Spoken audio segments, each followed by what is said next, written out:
Rodante Marcoleta, naka-wheelchair na.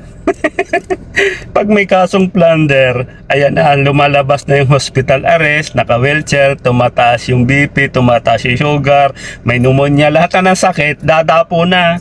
Samantalang nung nasa Senado, kung makapanlait, pag wala kang legal background, di ba? Ganyan ang manlalait. Tapos ikaw pa yung dahilan. Bakit isa ka sa mga dahilan?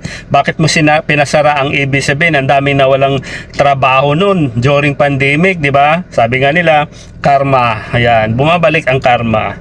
Di ba? Totoo man o hindi yan, acting lang yan. Ang lakas mo nga sigaw ng sigaw dun sa rally nyo. Di ba? Naalala mo yung rally? Oh, tapos ngayon naka-wheelchair ka nang hinuhuli ka ng, di ba? Oh. Ayan, kasong plunder, laging pag ilang araw lang may hindi pa to nakakulong eh. Wala pa to sa BJMP itong si Rodante Marcoleta. Oh, puro drama, acting lang ginagawa nitong Rodante Marcoleta na ito.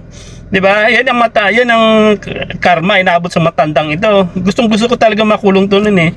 'Di ba? Bago-bago pa lang sa Senado, ang tapang na, akala mo kung sino magaling. 'Di ba? Doon sa House of Representatives, ganun din ang ugali, lahat kaaway. Di ba? Pinagtanggol pa nito ang China, di ba?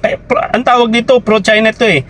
Oh, Chinador pala. So dapat lang, ikaw ba naman gusto mo ibigay yung teritoryo natin sa China? Karma is real. Lahat ng mga bumabatikos, no, sa kay PBBM administration nakakarma. Oh, diba? Ganito nangyari kay Rodante Marcoleta, mayabang, matapang na mayabang na wala naman sa hulog.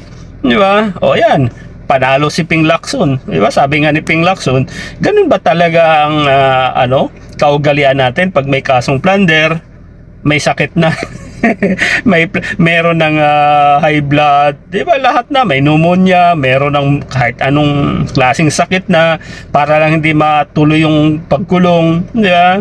O, katulad yan, ikukulong. Talagang merong ang PNP PNP, napapansin na kayo, maraming nakakapuna sa inyo, parang merong favoritism mukhang alagang-alaga nyo si Marcoleta. Dahil ba Iglesia ni Cristo? Dahil marami bang mga kapulisan natin dyan na kapwa Iglesia? Huwag niyong gawin yan. Diba? Pag may kaso, huwag niyo ituring na VIP. Marami mga matatanda dyan may sakit, hindi nyo naman pinagagamot, walang VIP. Tapos ito, di ba, naalala nyo, nakaraan, nagbisita si Sara Duterte, si Robby Padilla, walang mask.